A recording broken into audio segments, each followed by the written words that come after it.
Waves. ಇದು ಈ unit second part. ಇದುವರೆಗೂ ನಾವು ಏನು ಕಲ್ತೀವಿ ಇಲ್ಲಿ, ರೈಟ್? ಸೊ ನಾವು ವೇವ್ಸ್ ಅಲ್ಲಿ ಕಲೀಲಿಲ್ಲ, ಮೋಷನ್ಸ್ ಆಸಿಲೇಷನ್ಸ್ ಬಗ್ಗೆ ಕಲ್ತೀವಿ ನಾವು, right? So chapter name is oscillation and waves. So oscillation part ನಾವು ಇದುವರೆಗೂ ಕಂಪ್ಲೀಟ್ ಮಾಡಿದ್ವಿ. Next we are going to learn about waves. Waves ಅಂದ್ರೆ ಏನು? ನಾವು ನಾರ್ಮಲ್ ಎಕ್ಸಾಂಪಲ್ಸ್ ಅಲ್ಲಿ ವೇವ್ಸ್ ಇಲ್ಲಿ ನೋಡ್ತೀವಿ, ಸರೌಂಡಿಂಗ್ಸ್ ಅಲ್ಲಿ, ಎನ್ವೈರನ್ಮೆಂಟ್ ಅಲ್ಲಿ.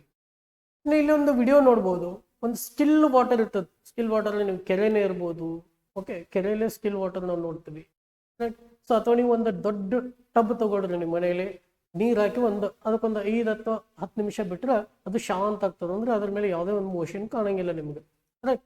ಸ್ಟಿಲ್ ವಾಟರ್ ಅಂತ ಕರಿತೀವಿ ನಾವು ಅದಕ್ಕೆ.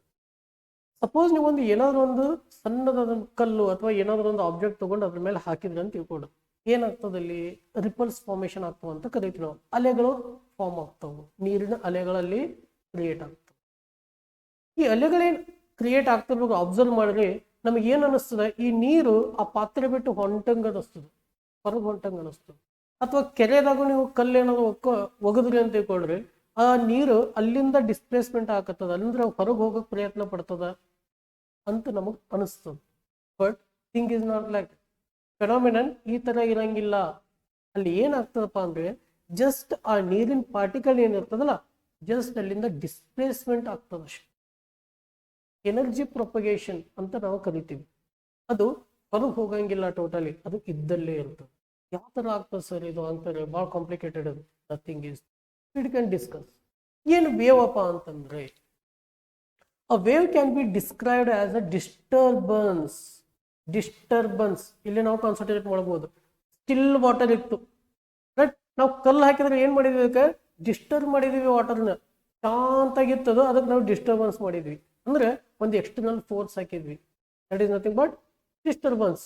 ಆ ಡಿಸ್ಟರ್ಬೆನ್ಸ್ ಸುಮ್ಮನೆ ಕೂರಲ್ಲ ರೀ, ಆ ಡಿಸ್ಟರ್ಬೆನ್ಸ್ ಪ್ರೊಪಗೇಟ್ ಆಗ್ತಾ ಹೋಗ್ತದೆ, ಹೌದಾ?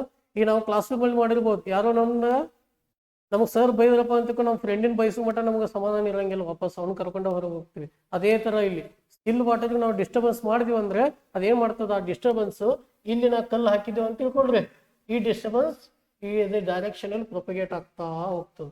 ಅಂದ್ರೆ ನೆಕ್ಸ್ಟ್ ಪಾರ್ಟಿಕಲ್ಗೆ ಅದು ಟ್ರಾನ್ಸ್ಫರ್ ಮಾಡ್ತಾ ಹೋಗ್ತದೆ. ಆ ಡಿಸ್ಟರ್ಬೆನ್ಸ್ ಯಾವ ತರ ಎನರ್ಜಿ ಕೊಡ್ತಾ, ನನಗೇನು ಗೇನ್ ಮಾಡಿರ್ತದಲ್ಲ ಎನರ್ಜಿ, ಆ ಎನರ್ಜಿನ ಅದಕ್ಕೆ ಕೊಡ್ತಾ ಕೊಡ್ತಾ ಕೊಡ್ತಾ ಅಲ್ಲಿ ವೈಬ್ರೇಷನ್ಸ್ ಕ್ರಿಯೇಟ್ ಆಗ್ತವೆ, ಕಂಟಿನ್ಯೂಸ್ ವೈಬ್ರೇಷನ್ ಕ್ರಿಯೇಟ್. ಅದಕ್ಕೆ ನಾವು ಡಿಸ್ಟರ್ಬೆನ್ಸ್ ಅಂತ ಕರಿತೀವಿ. So the disturbance that travels through a medium. So ಮೀಡಿಯಮ್ದ ಎಕ್ಸಾಂಪಲ್ ಏನು ಕೊಡಬೇಕು ಸರ್? ಮೀಡಿಯಂ ಅಂದ್ರೆ ಏನು, ರೈಟ್? ಏನಾದರೂ ಒಂದು ಮೋಷನ್ ಆಗ್ಬೇಕಪ್ಪ ಅಂತಂದ್ರೆ, ಫಾರ್ ಎಕ್ಸಾಂಪಲ್ ಹೀಟ್ ಎನರ್ಜಿ ಆಗಿರ್ಬೋದು, ಅಥವಾ ನಮ್ದು ಸೌಂಡ್ ಆಗಿರ್ಬೋದು, ರೈಟ್? ಇವೆಲ್ಲ ಮೀಡಿಯಂ. ಹೀಟ್ ಎನರ್ಜಿ ಫ್ಲೋ ಆಗ್ಬೇಕಂತಂದ್ರೆ ಏನಾದರೂ ಒಂದು ಮೀಡಿಯಂ ಇರಬೇಕಲ್ಲ, ಕಂಡಕ್ಟರ್ ಇರಬೇಕು ಅಥವಾ ಮೆಟಲ್ ಇರಬೇಕು, ಏನಾದರೂ ಒಂದು ಸಮಥಿಂಗ್ ಇರಬೇಕಲ್ಲ, ಇದ್ದಾಗ ಮಾತ್ರ ಹೀಟ್ ಎನರ್ಜಿ ಫ್ಲೋ ಆಗ್ತದೆ. ಜಸ್ಟ್ ಒಂದು ವ್ಯಾಕ್ಯೂಮ್ ಅಲ್ಲಿ ನಾನು ಏನಾದರೂ ಹೀಟ್ ಎನರ್ಜಿ ಕೊಟ್ಟರೆ ಅದು ಟ್ರಾನ್ಸ್ಫರ್ ಆಗಂಗಿಲ್ಲ, ರೈಟ್? ಅಲ್ಲಿ ಏನಾದರೂ ಒಂದು ವಸ್ತು ಬೇಕು ಅಥವಾ ಪಾರ್ಟಿಕಲ್ಸ್ ಬೇಕು, ರೈಟ್? ಅದಕ್ಕೆ ನಾವು ಮೀಡಿಯಂ ಅಂತ ಕರಿತೀವಿ. So a wave can be described as a disturbance that travels through a medium, transporting energy from one location to another location without transporting matter. ಇಲ್ಲಿ ಮ್ಯಾಟರ್ ಅಂದ್ರೆ ಏನು? ಪಾರ್ಟಿಕಲ್ ಅಥವಾ ವಸ್ತು. ಈ ನೀರಿನ ಕಣಗಳು ಅಂತ ಕರಿಬಹುದು. ಇಲ್ಲಿ ಎಕ್ಸಾಂಪಲ್ ಮ್ಯಾಟರ್ ಅಂದ್ರೆ ನೀರಿನ ಕಣಗಳು. ಇಲ್ಲಿ ಅರ್ಥ ಮಾಡ್ಕೊಳ್ರಿ, ಈ ನೀರಿನ ಕಣಗಳು ಇದು ಆಗಂಗಿಲ್ಲ, ಮೂವ್ ಆಗಂಗಿಲ್ಲ ತಮ್ಮ ಪೊಸಿಷನ್ ಲಿಂತ. ಜಸ್ಟ್ ಏನ್ ಮಾಡ್ತಾವಲ್ಲಿ ಎನರ್ಜಿ ಕೊಡ್ತಾವ, ರೈಟ್? ಒಂದ್ ಪಾರ್ಟಿಕಲ್ ನೆಕ್ಸ್ಟ್ ಪಾರ್ಟಿಕಲ್ಗೆ ಎನರ್ಜಿ ಕೊಡ್ತದೆ. ಇಲ್ಲಿ ನೋಡ್ಬೋದು, ಇಲ್ಲೊಂದು ರಿಪಲ್ ಇತ್ತಪ್ಪ ಅಂದ್ರೆ ಇಲ್ಲಿರುವಂತ ಪಾರ್ಟಿಕಲ್ ನೆಕ್ಸ್ಟ್ ಪಾರ್ಟಿಕಲ್ಗೆ ಎನರ್ಜಿ ಕೊಡ್ತದೆ, next particle next particle energy ಕೊಡ್ತಾ ಹೋಗ್ತದೆ. ಅಂದ್ರೆ ನಾವೇನಾದ್ರು ಡಿಸ್ಟರ್ಬೆನ್ಸ್ ಕ್ರಿಯೇಟ್ ಆಗ್ತಾ ಹೋಗ್ತದೆ.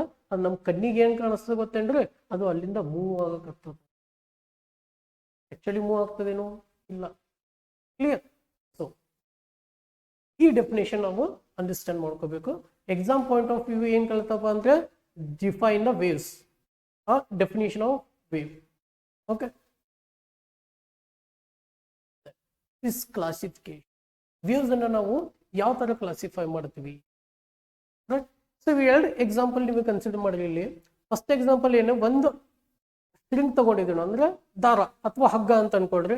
ಒಂದು ಎಂಡಿಗೆ ಅದನ್ನ ನಾವು ಕಟ್ಟಿದೀವಿ, ಇನ್ನೊಂದು ಎಂಡಲ್ಲಿ ಏನ್ ಮಾಡ್ತೀವಿ ನಾವು ಅದಕ್ಕೆ ಡಿಸ್ಟರ್ಬೆನ್ಸ್ ಮಾಡ್ತೀನಿ. ಡಿಸ್ಟರ್ಬೆನ್ಸ್ ಅಂದ್ರೆ ನಾನು ಫೋರ್ಸ್ ಅಪ್ಲೈ ಮಾಡತ್ತೀನಿ. ಈ ತರ ಅಪ್ ಅಂಡ್ ಡೌನ್ ಮೋಷನ್ ಒಂಥರ ಮಾಡ್ಕೊಬಿಡ್ತೀನಿ, ಒಂದು ಟೈಮ್ ನಾನು ಮಾಡ್ಕೊಬಿಡ್ತೀನಿ. ಅವಾಗ ಏನಾಗ್ತದೆ ಅದ್ರದ್ದು ಮೋಷನ್ ಈ ತರ ಅಪ್ ಡೌನ್ ಮೋಷನ್ ಆಗ್ತದೆ. ನಾನು ಕೊಟ್ಟಿರೋದಿಲ್ಲಿ ಒಂದ್ ಎಂಡಲ್ಲಿ, ಬಟ್ ಅದು ಡಿಸ್ಟರ್ಬೆನ್ಸ್ ಎಲ್ಲಿ ಆಗ್ತದ up to other end. Other ಎಂಡಲ್ಲಿ ನಾವೇನು ಕಟ್ಟಿರ್ತೀವಲ್ಲ ಅಲ್ಲಿವರೆಗೂ ಅದು ಮೋಷನ್ ಆಗ್ತಾ ಹೋಗ್ತದೆ ಹಿಂಗೆ ಆಗ್ತದೆ. ಹೌದಾ? ರೈಟ್. ಸೊ ಇನ್ನು ಎರಡರಲ್ಲಿ ತಗೊಂಡಿದ್ದೀವಿ. ಎರಡನೇ ಕೇಸಲ್ಲಿ ನಾವು ಇದನ್ನು ಸಣ್ಣವರಿದ್ದ ಮಾಡಿದ್ವಿ ಕೂಡ, ಕಡ್ಡಿಪಟ್ನ ಯೂಸ್ ಮಾಡ್ತಿದ್ವಿ. ಹೌದಾ? ಕಡ್ಡಿಪಟ್ನ, ಎರಡು ಕಡ್ಡಿಪಟ್ನ ತಗೊಂಡು ಅದಕ್ಕೆ ಎರಡು ಎಂಡ್ ಒಂದು ಸ್ಟ್ರಿಂಗ್ ದಾರ ಕಟ್ಬಿಟ್ಟು ಒಂದು ದೂರ ನಿಂತ್ಕೊಂಡು ಮಾತಾಡ್ತಿದ್ವಿ. ಟೆಲಿಫೋನ್ ಆಗಿ ಯೂಸ್ ಮಾಡ್ತಿದ್ವಿ ನಾವು. ಹೌದಾ? ಇಲ್ಲಿ ಸ್ವಲ್ಪ ಪ್ರಮಾಣದಲ್ಲೂ ಸೌಂಡ್, ಜಸ್ಟ್ ಒಂದು ಏನಂತಾರೆ ವಿಸ್ಲಿಂಗ್ ಅಂತ ಕರೀತಾರಲ್ಲ, ಅಷ್ಟು ಸ್ವಲ್ಪ ಪ್ರಮಾಣದಲ್ಲಿ ನಾವು ಮಾತಾಡೋದು ಕೂಡ ಅವರಿಗೆ ಆ ಕಡೆ ಕೇಳಿಸ್ತಿತ್ತು. ರೈಟ್. ಸೊ ಅದು ಯಾವ ತರ? Right. So that is because of these mechanical waves. ಅಂದ್ರೆ ಮೆಕ್ಯಾನಿಕಲ್ ವೇವ್ಸ್ ಅಂದ್ರೆ ಏನ್ sir? Right. These waves require a medium. ಇವು ಟ್ರಾನ್ಸ್ಪೋರ್ಟ್ ಆಗ್ಬೇಕಾದ್ರೆ ಏನಾದ್ರೂ ಒಂದು ಮೀಡಿಯಂ ಬೇಕೇ ಬೇಕು ಇವ್ಕೆ. ಅಂದ್ರೆ ನಡಬರ್ಕೊಂದು ವಸ್ತು ಬೇಕು ಅಥವಾ ಪಾರ್ಟಿಕಲ್ಸ್ ಬೇಕು, ಇಲ್ಲ ಅಂದ್ರೆ ಅವು ಟ್ರಾನ್ಸ್ಫರ್ ಆಗಂಗಿಲ್ಲ. Right. Requires medium for propagation. Propagation ಅಂದ್ರೆ ಮೂವ್ಮೆಂಟ್. ಪ್ರೊಪಗೇಷನ್ ಅಂದ್ರೆ movement. So they cannot propagate through vacuum. Vacuum ಅಂದ್ರೆ ಅಲ್ಲಿ ಫುಲ್ ಕಂಪ್ಲೀಟ್ ಏರ್ ಕೂಡ ಇಲ್ಲ, ಅಲ್ಲಿ ಏರು ಇಲ್ಲ, ಯಾವುದೋ ಒಂದು ಸಬ್ಸ್ಟೆನ್ಸ್ ಇಲ್ಲ, ಅದಕ್ಕೆ ನಾವು ವ್ಯಾಕ್ಯೂಮ್ ಅಂತ ಕರಿತೀವಿ. ಸೊ ವ್ಯಾಕ್ಯೂಮ್ ಇದ್ದಾಗ ಈ ವೇವ್ಸ್, ಮೆಕ್ಯಾನಿಕಲ್ ವೇವ್ಸ್ ಪ್ರೊಪಗೇಟ್ ಆಗಂಗಿಲ್ಲ. ಅದಕ್ಕೊಂದು ಡೆಫಿನೆಟ್ಲಿ ಮೀಡಿಯಂ ಬೇಕು. ಇಲ್ಲಿ ನೋಡಿ, ಆ ಸ್ಟ್ರಿಂಗ್ ತಗೊಂಡೋಗಂಡಾಗ ಅಥವಾ ಹಗ್ಗ ತಗೊಂಡಾಗ ಹಗ್ಗ ಅನ್ನೋದು ಮೀಡಿಯಂ. ಹಗ್ಗ ಅನ್ನೋದು ಮೀಡಿಯಂ.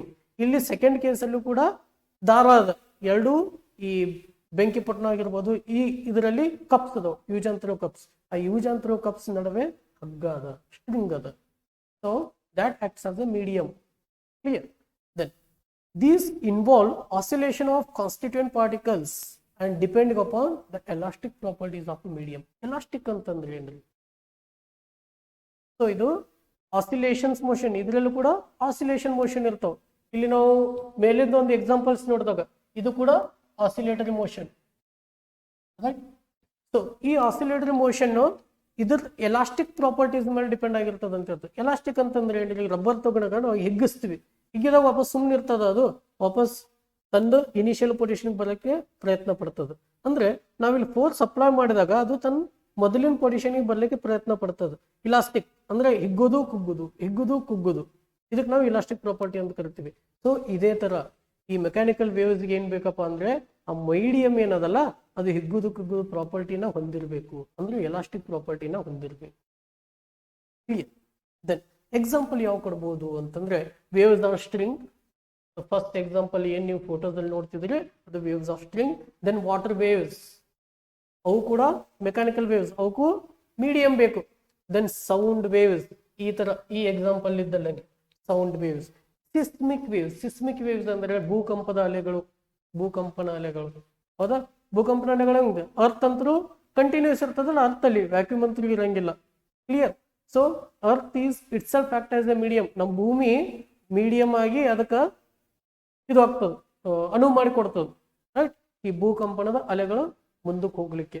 ಇಲ್ಲಪ್ಪ ಅಂತಂದ್ರೆ ಈ ಅಲೆಗಳು ಟ್ರಾನ್ಸ್ಫರ್ ಆಗ್ತಿಲ್ಲ ಅಂತಂದ್ರೆ ಭೂಕಂಪ ಎಲ್ಲಿ ಆಗ್ತಿತ್ತು ಅಲ್ಲೇ ಒಂದ್ ಸ್ವಲ್ಪ ಏನಾದ್ರೂ ಡ್ಯಾಮೇಜ್ ಆಗ್ತಿತ್ತು, ಬಟ್ ಒಂದೊಂದು ಕಿಲೋಮೀಟರ್ ಗಂಟ್ಲೆ ಕೂಡ ನಮ್ಗೆ ಅದ್ರದ್ದು ಇಫೆಕ್ಟ್ ಹೊಡಿತದೆ. ಅದ್ರದ್ದು ಸೆಂಟರ್ ಪಾಯಿಂಟ್ ಇದೆ, ಭೂಕಂಪದ ಕೇಂದ್ರ ಬಿಂದು ಅಂತ ಏನು ಕರಿತೀವಿ ನಾವು, the seismic point. Right. So ಅಲ್ಲಿಂದ 1000 ಅಂದ್ರೆ ಕಿಲೋಮೀಟರ್ ಗಂಟ್ಲೆ ರೇಡಿಯಸ್ ಅಲ್ಲಿ ಇದರ ಇಫೆಕ್ಟ್ ಬೀಳುತ್ತದೆ because of this propagation of waves. ಈ ವೇವ್ಸ್ ತನ್ನ ಕಂಪನಗಳನ್ನ ಟ್ರಾನ್ಸ್ಫರ್ ಮಾಡ್ತಾ ಹೋಗ್ತದೆ. ಓಕೆ. ಸೊ ಇಲ್ಲಿ ನಿಮಗೆ ಒಂದು 4-5 ಎಕ್ಸಾಂಪಲ್ ಕೊಟ್ಟಿದ್ದೀನಿ. ಸ್ಟ್ರಿಂಗ್ ವೇವ್ಸ್, ಸೌಂಡ್ ವೇವ್ಸ್ ಮತ್ತೆ ಸಿಸ್ಮಿಕ್. ಯಾವುದೋ ಒಂದು 2 ಎಕ್ಸಾಂಪಲ್ ಕೂಡ ನೀವು ಬರೀಬಹುದು. ಯಾವಾಗ ಡಿಫೈನ್ ಮೆಕ್ಯಾನಿಕಲ್ ವೇವ್ಸ್ ಅಂತ ಕೇಳಿದಾಗ ಅದರದ್ದು ಜಸ್ಟ್ ಡೆಫಿನಿಷನ್ ಮತ್ತೆ 2 ಎಕ್ಸಾಂಪಲ್ಸ್ ನೀವು ಕೊಟ್ಟರೆ more than sufficient. Then electromagnetic waves next ಬರ್ತದೆ. ಎಲೆಕ್ಟ್ರೋಮ್ಯಾಗ್ನೆಟಿಕ್ ವೇವ್ಸ್ ಏನು? ಇದರಲ್ಲಿ these waves do not necessarily require a medium. ಈ ತರ ವೇವ್ಸ್ಗೆ ಮೀಡಿಯಂ ಬೇಕಾಗಿಲ್ಲ, ಯಾವುದೋ ಒಂದು ಮಾಧ್ಯಮಗಳು ಬೇಕಾಗಿಲ್ಲ ನಮಗೆ.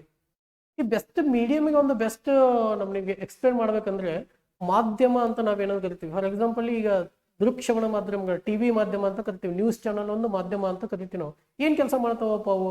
ಒಂದು ಸುದ್ದಿನ ನಮಗೆ ತಂದು ತಲುಪಿಸ್ತಾವ. ಹೌದಾ? ನಮಗೆ ಡೈರೆಕ್ಟ್ ಅಂತ ಗೊತ್ತಾಗಿಲ್ಲ ಯಾವುದೋ ಒಂದು ಸುದ್ದಿ, ಸೊ ಅದನ್ನ ನಮಗೆ ತಂದು ತಲುಪಿಸ್ತಾವ. ಅಂದ್ರೆ ಮೀಡಿಯಂ. ಆ ಸುದ್ದಿ ನಮ್ಮ ಹತ್ರ ತಲುಪಬೇಕಂದ್ರೆ ಈ ಮೀಡಿಯಂ, ಇದು ಮಾಧ್ಯಮ ಆಗ್ತದೆ ನ್ಯೂಸ್ ಚಾನಲ್. ಅದೇ ತರ ಇಲ್ಲಿ ಈ ಪ್ರೊಪಗೇಷನ್, ಈ ಡಿಸ್ಟರ್ಬೆನ್ಸ್ ಒಂದು ಪ್ರದೇಶದಿಂದ ಇನ್ನೊಂದು ಸ್ಥಳಕ್ಕೆ ಹೋಗ್ಬೇಕಂದ್ರೆ ಇಲ್ಲೊಂದು ಮೀಡಿಯಂ ಬೇಕು. ಬಟ್ ಎಲೆಕ್ಟ್ರೋಮ್ಯಾಗ್ನೆಟಿಕ್ ವೇವ್ಸ್ಗೆ ಮೀಡಿಯಂ ಬೇಕಾಗಿಲ್ಲ. They can travel through vacuum. Vacuum ಅಲ್ಲಿ ಗಾಳಿ ಇರಲಿಲ್ಲ ಅಂದ್ರೂ ಕೂಡ, ಯಾವುದೋ ಒಂದು ಮೀಡಿಯಂ ಇರಲಿಲ್ಲ ಅಂದ್ರೂ ಕೂಡ ಇವು ಟ್ರಾನ್ಸ್ಫರ್ ಆಫ್ ಪ್ರೊಪಗೇಷನ್. ಎಕ್ಸಾಂಪಲ್ ಏನಪ್ಪಾ ಅಂದ್ರೆ ಲೈಟ್. ನೋಡು, ನಾವು ಸೂರ್ಯ ಭೂಮಿಯಿಂದ ಎಷ್ಟೋ ಜ್ಯೋತಿರ್ವರ್ಷಗಳಷ್ಟು ದೂರ ಅದ. ಲೈಟ್ ಇಯರ್ಸ್ ಅಂತ ನಾವು ಕರಿತೀವಿ. ಎಷ್ಟೋ ಜ್ಯೋತಿರ್ವರ್ಷಗಳಷ್ಟು ದೂರ ಅದ. ಆದ್ರೂ ಕೂಡ ನಮಗೆ within a fraction of second ಆ ಲೈಟ್ ಭೂಮಿ ರೀಚ್ ಆಗ್ತದೆ ಸೂರ್ಯನಿಂದ. ಹೌದಾ? ರೈಟ್. ಈ ಸೂರ್ಯ ಮತ್ತು ಭೂಮಿ ನಡುವೆ ಏನಾದ್ರೂ ಮೀಡಿಯಂ ಇದೆ ಏನ್ರಿ? ಏನಾದ್ರೂ ಹಾಕಿದೀವ ಅಲ್ಲಿ? ಆಪ್ಟಿಕಲ್ ಫೈಬರ್ ಹಾಕಿದ್ವಾ? ಇಲ್ಲ. ಹೌದಾ? ಅಲ್ಲೇನಾದ್ರು ಗಾಳಿ ಇದೆಯಾ? ಗಾಳಿ ಇಲ್ಲ. ನಮ್ಮ ಭೂಮಿಯಿಂದ ಸ್ವಲ್ಪ ಒಂದಷ್ಟು ಕಿಲೋಮೀಟರ್ ದೂರವರೆಗೂ ಎತ್ತರದಲ್ಲಿ ಮಾತ್ರ ಗಾಳಿ ಅದ ನಮಗೆ. ರೈಟ್. ವಾಯುಮಂಡಲ ಅಂತ ಏನ್ ಕರಿತೀವಿ. ರೈಟ್. ಅದ್ರದ್ದು ಆಚೆಗಿನ ಪ್ರದೇಶದಲ್ಲಿ ಏನು ಇಲ್ಲ. It is complete evacuated. ಅಲ್ಲಿ ವ್ಯಾಕ್ಯೂಮ್ ಅದ. ಆದ್ರೂ ಕೂಡ ಲೈಟು ಸೂರ್ಯನಿಂದ ಭೂಮಿವರೆಗೂ ತಲುಪ್ತದೆ. Okay. So light is an electromagnetic wave. And radio wave. Radio ವೇವ್ಸ್ಗೆ ಎಕ್ಸಾಂಪಲ್ ಕೊಟ್ಟಿದ್ದೀವಿ ನಾನು ಫಿಗರಲ್ಲಿ. ಏನು? ಟವರ್, ನಾವು ಮೊಬೈಲ್ ಯೂಸ್ ಮಾಡ್ತೀವಿ. ಸೆಟಲೈಟ್ಸ್ ಇವಾಗೆಲ್ಲ ನಮಗೆ ಚಾನಲ್ಸ್ ಎಲ್ಲ ಸೆಟಲೈಟ್ಸ್ ರಿಸೀವ್ ಆಗ್ತಾವೆ. ರೈಟ್. ಸೊ ನಾವೇನಾದ್ರೂ ಕೇಬಲ್ ಕನೆಕ್ಷನ್ ಕೊಟ್ಟಿದ್ದೀವಿ ಅಲ್ಲಿ. So these waves propagate without any medium. Clear? So wifi use ಮಾಡ್ತೀವಿ ಮನೆಯಲ್ಲಿ, ಏನಾದರೂ ಇದೆ ಅಂದ್ರೆ ಇಲ್ಲಿ. Right. So they travel without any. X-ray for medical students, for paramedical students, this is the best example. X-ray. Okay? All these are electromagnetic. In vacuum, all electromagnetic waves have the same speed, that is c. Right? So ಎಲ್ಲ electromagnetic waves ಏನಿದಾವೆ, light, radio waves, x-ray, ಇವೆಲ್ಲ vacuum ಅಲ್ಲಿ ಒಂದೇ ತರ speed ಇರ್ತದೆ. But different medium ಅಲ್ಲಿ different speed ಇರ್ತದೆ. Medium ಅಂದ್ರೆ ನಾವು ವಾಟರ್ ಅಲ್ಲಿ ತಗೊಂಡ್ವಿ, ಅಥವಾ ಏರ್ ತಗೊಂಡ್ವಿ, ಅಥವಾ ಯಾವುದೋ ಒಂದು ಗ್ಯಾಸ್ ತಗೊಂಡ್ವಿ ಅಂದ್ರೆ ಅದ್ರ ಸ್ಪೀಡ್ ಬದಲಾಗ್ತದೆ. ಬಟ್ ವ್ಯಾಕ್ಯೂಮ್ ಅಲ್ಲಿ ಸೇಮ್ ಸ್ಪೀಡ್ ಇರ್ತದೆ. ಅದು 3 × 10⁸ ಮೀಟರ್ ಪರ್ ಸೆಕೆಂಡ್. ಇದನ್ನ ನೀವು ಎಲಿಮೆಂಟರಿ ಸ್ಕೂಲಲ್ಲಿ ಓದಿರ್ತೀವಿ, 10th ಸ್ಟ್ಯಾಂಡರ್ಡ್ ಅಲ್ಲಿ ಓದಿರ್ತೀವಿ. Right. So velocity of speed, speed of light or velocity of light. ಬೆಳಕಿನ ವೇಗ ಎಷ್ಟಿರ್ತದೆ? 3 × 10⁸ ಮೀಟರ್ ಪರ್ ಸೆಕೆಂಡ್. ಸೊ ಇಲ್ಲಿ ನಾವು ನೋಡಿದ್ವಿ ಎಕ್ಸ್ರೇದೊಂದು ಇಲ್ಲಿ ಎಕ್ಸಾಂಪಲ್ ಕೊಡ್ಲಿಕ್ಕೆ ನಾನು ಪ್ರಯತ್ನ ಮಾಡಿದ್ದೀನಿ ನಿಮ್ಗೆ. ಸೊ ಎಕ್ಸ್ರೇ ಸೋರ್ಸ್ ಇದು ಏನ್ ಮಾಡ್ತದ? ಎಕ್ಸ್ರೇ ಕಿರಣಗಳು ಎಕ್ಸ್ರೇ ಕಿರಣಗಳನ್ನ ಹೊರಸೂಸ್ತದ. ರೈಟ್. ಈ ಫಿಲಮೆಂಟ್. ಸೊ ಈ ಕಿರಣಗಳು ಏನ್ ಮಾಡ್ತಾವು? ಪಾಸ್ ಆಗ್ತವೆ. ಇದು ಕಂಪ್ಲೀಟ್ಲಿ ಇವ್ಯಾಕ್ಯುವೇಟೆಡ್. ಇಲ್ಲಿ ಕಂಪ್ಲೀಟ್ ವ್ಯಾಕ್ಯೂಮ್ ಇರ್ತದೆ, ಏನು ಮೀಡಿಯಂ ಇರಂಗಿಲ್ಲ ಇಲ್ಲಿ. ಹೌದಾ? ಸೊ ಹ್ಯಾಂಡ್ ಮೇಲೆ ಬಿದ್ದಾಗ ಈ ಕಿರಣಗಳು ಪಾಸ್ ಆಗಿದ್ರದ ಇಮೇಜಸ್ ನಮಗೆ ಸ್ಕ್ರೀನ್ ಮೇಲೆ ಸಿಗ್ತದೆ. ಸೊ ಇವು ಮೂವ್ ಆಗಬೇಕಾದ್ರೆ ಇಲ್ಲಿ ಯಾವುದು ಒಂದು ಮೀಡಿಯಂ ಇರೋದಿಲ್ಲ. No medium. ಸೊ ಇದೆಲ್ಲ ಎಲೆಕ್ಟ್ರೋಮ್ಯಾಗ್ನೆಟಿಕ್ ವೇವ್ಸ್. ಏನ್ ನಾವು ಕ್ಲಾಸಿಫಿಕೇಶನ್ ಕಲ್ತೀವಿ? ಒಂದು mechanical waves and electromagnetic. Then transverse and longitudinal wave formation. ನಾವು ಮೆಕ್ಯಾನಿಕಲ್ ಮತ್ತೆ ಎಲೆಕ್ಟ್ರೋಮ್ಯಾಗ್ನೆಟಿಕ್ ವೇವ್ಸ್ ನ ಯಾವ ಬೇಸಿಸ್ ಮೇಲೆ ಕ್ಲಾಸಿಫಿಕೇಶನ್ ಮಾಡಿದ್ವಿ? ಮೀಡಿಯಂ ಬೇಕು ಅಥವಾ ಬೇಡು, ಈ ಬೇಸಿಸ್ ಮೇಲೆ ಕ್ಲಾಸಿಫಿಕೇಶನ್ ಮಾಡಿದ್ವಿ. ನೆಕ್ಸ್ಟ್ ನಾವು ಕ್ಲಾಸಿಫಿಕೇಶನ್ ಯಾವ ಮಾಡ್ತೀವಿ? ಟ್ರಾನ್ಸ್ವರ್ಸ್ ಮತ್ತೆ ಲಾಂಗಿಟ್ಯೂಡಿನಲ್. ಇದನ್ನು ಯಾವ ತರ ಕ್ಲಾಸಿಫಿಕೇಶನ್ ಮಾಡ್ತೀವಿ ಅಂದ್ರೆ ದ ಡೈರೆಕ್ಷನ್ ಆಫ್ ಡಿಸ್ಪ್ಲೇಸ್ಮೆಂಟ್ ಏನಂತ ನಾವು ಈಗ ಆಲ್ರೆಡಿ ಕಲ್ತಿದ್ವಿ. ರೈಟ್. ಸೊ ಈ ಡಿಸ್ಪ್ಲೇಸ್ಮೆಂಟ್ ದಿಕ್ಕು, ಇದ್ರದ್ದು ಡೈರೆಕ್ಷನ್ ಯಾವ ಕಡೆ ಇರ್ತದ, ಅದ್ರ ಮೇಲೆ ನಾವು ಈ ಕ್ಲಾಸಿಫಿಕೇಶನ್ ಮಾಡ್ತೀವಿ. ಸೊ ಫಸ್ಟ್ ನಾವು ನೋಡಿದ್ರೆ transverse wave formation. Transverse wave formation ತೆಗೆದುಕೊಂಡಾಗ if the constituents of the medium ಅಂದ್ರೆ ಪಾರ್ಟಿಕಲ್ಸ್ ಆಫ್ ಮೀಡಿಯಂ. ಈ ಮೀಡಿಯಂ ಅಲ್ಲಿ ಏನು ಪಾರ್ಟಿಕಲ್ಸ್ ಇರ್ತಾವಲ್ಲ, ನೀರು ತಗೊಂಡ್ರೆ ನೀರಿನ ಕಣಗಳು, ಗಾಳಿ ತಗೊಂಡ್ರೆ ಗಾಳಿ ಕಣಗಳು, ಅಥವಾ ಯಾವ್ದಾದ್ರು ಗ್ಯಾಸ್ ತಗೊಂಡ್ರೆ ಗ್ಯಾಸದ ಕಣಗಳು. ಈ ಕಾನ್ಸ್ಟಿಟ್ಯೂಯೆಂಟ್ಸ್ ಅಥವಾ ಕಣಗಳು ಏನು ಪರ್ಪೆಂಡಿಕ್ಯುಲರ್ಲಿ ಆಸಿಲೇಟ್ ಮಾಡಿದ್ರೆ, ಪರ್ಪೆಂಡಿಕ್ಯುಲರ್ ಅಂದ್ರೆ ನಾರ್ಮಲ್ ಅಟ್ 90 ಡಿಗ್ರಿ ಈ ತರ ಡೈರೆಕ್ಷನ್ ಅದ ಅಂತ ಅನ್ಕೊಡ್ರಿ. ಇದು ಡೈರೆಕ್ಷನ್, ಇದರದ್ದು ಡೈರೆಕ್ಷನ್ ಅಂದ್ರೆ ಯಾವ ಡೈರೆಕ್ಷನ್ ಅಲ್ಲಿ ಈ ವೇವ್ ಪ್ರೊಪಗೇಟ್ ಆಗಕತ್ತದ, ಯಾವ ಡೈರೆಕ್ಷನ್ ಅಲ್ಲಿ ವೇವ್ ಮುಂದಕ್ಕೆ ಚಲಿಸಾಕತ್ತದ, ಅದು ನಮಗೆ ಡೈರೆಕ್ಷನ್ ಆಫ್ ಪ್ರೊಪಗೇಷನ್ ಅಂತ ಕರಿತೀವಿ. ಇದ್ರದ್ದು ಆಸಿಲೇಷನ್ ಏನಿರುತ್ತಪ್ಪ ಅಂದ್ರೆ ಈ ಪಾರ್ಟಿಕಲ್ಸ್ ಕಾನ್ಸ್ಟಿಟ್ಯೂಯೆಂಟ್ಸ್ ಆಸಿಲೇಷನ್ ಯಾವ ಡೈರೆಕ್ಷನ್ ಇರ್ತದ ಅಂದ್ರೆ ವರ್ಟಿಕಲ್ ಡೈರೆಕ್ಷನ್, ಹಿಂಗೆ 90 ಡಿಗ್ರಿಯಲ್ಲಿ ಡೈರೆಕ್ಷನ್ ಇರ್ತದೆ. ಈ ತರ ಪ್ರೊಪಗೇಷನ್ ಇದ್ರ ವರ್ಟಿಕಲಿ ಆಸಿಲೇಷನ್ ಇತ್ತು, up and down at 90 degree ಈ ತರ. ಸೊ ಇದು ಈ ತರ ಡೈರೆಕ್ಷನ್ ಪ್ರೊಪಗೇಷನ್, ಈ ತರ ಇದರದ್ದು vertically up and down. Clear? So then we say this wave as the transverse. Right. So the oscillation are normal to the direction of wave motion along the string. ಇಲ್ಲಿ ನಾವು ನೋಡಬಹುದು. Right. So example. Okay. So ಇಲ್ಲಿ ನೀವು string ನೋಡಿ. Clear? So motion ಇಲ್ಲ, the direction of motion ಈ ಕಡೆ.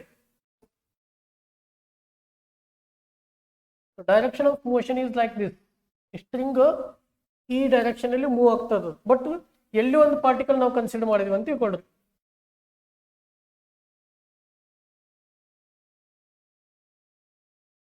Okay, right. ನಾನು ಏನು ಮಾಡ್ತೀನಿ, ಈ ಒಂದು ಯಾವ್ದಾದ್ರು ಒಂದು ಪಾರ್ಟಿಕಲ್ ಕನ್ಸಿಡರ್ ಮಾಡ್ತೀನಿ. ಸಪೋಸ್ ಇದು ಓಕೆ, ಯಾವ ಡೈರೆಕ್ಷನ್ ಅಲ್ಲಿ ಮೋಷನ್ ಆಗ್ತದ, ಅಪ್ ಅಂಡ್ ಡೌನ್ ಈ ತರ ಪರ್ಪೆಂಡಿಕ್ಯುಲರ್ ನೋಡ್ರಿ. ರೈಟ್. ಸೊ ಮೇಲೆ ಕೆಳಗೆ, ಮೇಲೆ ಕೆಳಗೆ, ಮೇಲೆ ಕೆಳಗೆ, perpendicular to direction of motion. So ಈ ತರ ವೇವ್ ಇದ್ರೆ ನಾವು ಏನಂತ ಕರಿತೀವಿ, ಇದಕ್ಕೆ ಟ್ರಾನ್ಸ್ವರ್ಸ್ ವೇವ್ ಅಂತ. So these transverse waves can propagated only in those media which can sustain shearing stress. Shearing stress ಅಂದ್ರೆ ಏನಕ್ಕೆ ಸರ್? ಇದೊಂದು ಹೊಸ ವರ್ಡ್ ಆಯ್ತಲ್ಲ. ನಾವು ಮನೆಯಲ್ಲಿ ಕತ್ರಿ ತಗೊಂಡು ಏನಾದರೂ ಕಟ್ ಮಾಡ್ಬೇಕಾದ್ರೆ ಯಾವ ತರ ಆಗ್ತದ, ಈ ತರ ಮೂವ್ಮೆಂಟ್ ಆಗ್ತದಲ್ಲ, ಕತ್ರಿ ಎರಡು ಜಾಸ್ ಅಂತ ಕರಿತೀವಿ. ಸೊ ಏನ್ ಮಾಡತ್ತೇವೆ, ಇಲ್ಲಿ ಪರ್ಪೆಂಡಿಕ್ಯುಲರ್ ಅಪ್ ಡೌನ್ ಈ ತರ ಫೋರ್ಸ್ ಅಪ್ಲೈ ಮಾಡತ್ತಲ್ಲ, ವರ್ಟಿಕಲ್ ಟು ಡೌನ್ವರ್ಡ್. ಸೊ ಈ ತರ ನಾವು ಎರಡು ಫೋರ್ಸ್ ಅಪ್ಲೈ ಮಾಡೋದಕ್ಕೆ ನಾವು ಶಿಯರಿಂಗ್ ಸ್ಟ್ರೆಸ್ ಅಂತ ಕರಿತೀವಿ, ಅಥವಾ ಶಿಯರಿಂಗ್ ಫೋರ್ಸ್ ಅಂತ ಕರಿತೀವಿ. ಇವು ಕೂಡ ಹಿಂಗೆ. ಸೊ ವರ್ಟಿಕಲಿ ಇವು ಮೋಷನ್ ಆಗೋದ್ರಿಂದ ಇದಕ್ಕೆ ಶಿಯರ್ ಸ್ಟ್ರೆಸ್ ಅಂತ ನಾವು ಕರಿತೀವಿ. ಸೊ ಈ ಲಾಂಗಿಟ್ಯೂಡ್ ಟ್ರಾನ್ಸ್ವರ್ಸ್ ವೇವ್ಸ್ ಎಲ್ಲಿ ಫಾರ್ಮೇಶನ್ ಆಗ್ತಪ್ಪ ಅಂತಂದ್ರೆ, ಯಾವ ಮೀಡಿಯಮ್ ಶಿಯರಿಂಗ್ ಸ್ಟ್ರೆಸ್ ನ ಸಸ್ಟೈನ್ ಮಾಡಕ್ ಆಗ್ತದೆ ಅಂದ್ರೆ ತಡ್ಕೊಳಕ್ ಆಗ್ತದೆ. ಶಿಯರಿಂಗ್ ಸ್ಟ್ರೆಸ್ ಅಪ್ಲೈ ಆದ್ರೂ ಆ ಮೀಡಿಯಂ ಅಲ್ಲಿ ಚೇಂಜಸ್ ಏನು ಆಗಿರಬಾರ್ದು, ಅಂತ ಮೀಡಿಯಂ ಅಲ್ಲಿ ಟ್ರಾನ್ಸ್ವರ್ಸ್ ವೇವ್ಸ್ ಫಾರ್ಮೇಶನ್ ಆಗ್ತದೆ.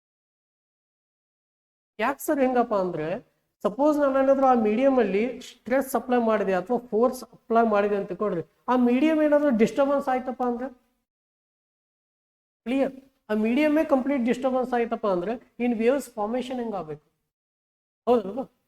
ಕರೆಕ್ಟ್. ಸೊ ಅದಕ್ಕೆ ಈಗ ಎಕ್ಸಾಂಪಲ್ ಯಾವ ತರ, ಸಾಲಿಡ್ಸ್ ಮತ್ತೆ ಫ್ಲೂಯಿಡ್ಸ್, ಸಾಲಿಡ್ಸ್ ಮತ್ತೆ ಫ್ಲೂಯಿಡ್ಸ್ ಕಂಪೇರ್ ಮಾಡೋದು. ಸಾಲಿಡ್ಸ್ ಅಲ್ಲಿ ನಾವು ಸ್ಟ್ರೆಸ್ ಅಪ್ಲೈ ಮಾಡಿದ್ವು ಅಂತ ತಿಳ್ಕೊಳ್ಳೋದು, ಕರೆಕ್ಟ್, ಅದು ಸಸ್ಟೈನ್ ಆಗ್ತದೆ, ಅದು ತಡ್ಕೊಳ್ತದ ಸ್ಟ್ರೆಸ್ನ, ಆ ಫೋರ್ಸ್ನ ತಡ್ಕೊಳ್ತದೆ.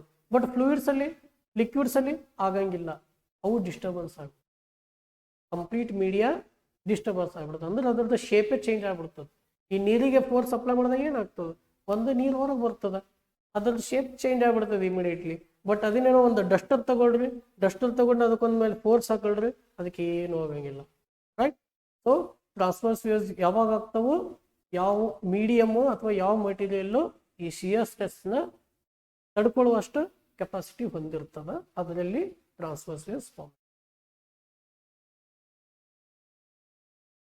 Then longitudinal wave formation, longitudinal, right? So it is exactly opposite. You know, if constituents of the medium oscillate along the direction, ಯಾವ ಡೈರೆಕ್ಷನ್ ಅಲ್ಲಿ ವೇವ್ ಮೋಷನ್ ಆಗತ್ತದಲ್ಲ, ಅದೇ ಡೈರೆಕ್ಷನ್ ಅಲ್ಲಿ ಈ ಕಾನ್ಸ್ಟಿಟ್ಯೂಯೆಂಟ್ಸ್ ಕೂಡ ಆಸಿಲೇಟ್ ಆಗ್ತವೆ. ಮೂವ್ ಆಗೋದಲ್ಲ, ಪಾರ್ಟಿಕಲ್ಸ್ ಮೂವ್ ಆಗಂಗಿಲ್ಲ, oscillate ಆಗ್ತದೆ. Right? ಯಾವ ತರ ಅಂದ್ರೆ ಇಲ್ಲಿ ನೋಡಿ, ಈ ಪಾರ್ಟಿಕಲ್ ಕನ್ಸಿಡರ್ ಮಾಡೋದು, ಇದು red concentrated red particle. Okay, ಇದೇನ್ ಮಾಡಾಗ್ತದೆ? True and motion. ಮುಂದಕ್ಕೆ ಹೋಗ್ತದೆ, ಹಿಂದಕ್ಕೆ ಬರ್ತದೆ, ಮುಂದಕ್ಕೆ ಹೋಗ್ತದೆ, ಹಿಂದಕ್ಕೆ ಬರ್ತದೆ. ಅದೇ ತರ ಇಲ್ಲೂ ಕೂಡ ಇದನ್ನ ಅಬ್ಸರ್ವ್ ಮಾಡೋದು, ಈ ಪಾರ್ಟಿಕಲ್ ಅದನ್ನು ಕೂಡ ಮುಂದಕ್ಕೆ ಹೋಗ್ತದೆ, ಹಿಂದಕ್ಕೆ ಬರ್ತದೆ, ಮುಂದಕ್ಕೆ ಹೋಗ್ತದೆ, ಹಿಂದಕ್ಕೆ ಬರ್ತದೆ. ಅಂದ್ರೆ ಅಲ್ಲಿ ಆಸಿಲೇಷನ್. ಈ ಆಸಿಲೇಷನ್ ಯಾವ ಡೈರೆಕ್ಷನ್ ಅಲ್ಲಿ ಆಗ್ತದೆ?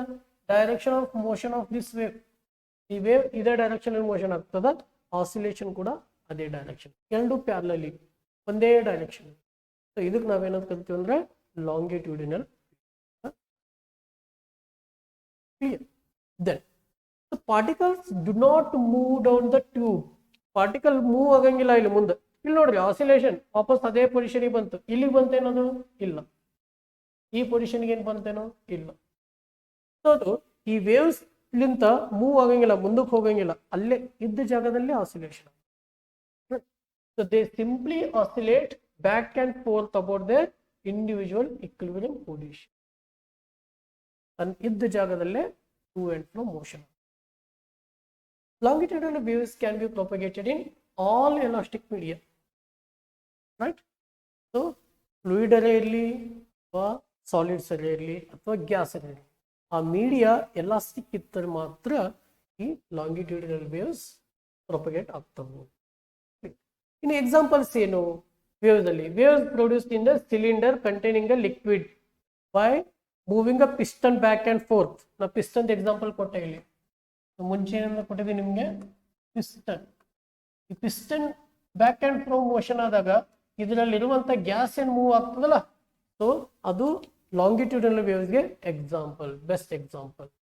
ನೆಕ್ಸ್ಟ್ ಏನಪ್ಪಾ ಅಂದ್ರೆ sound fields radiated by simple sources.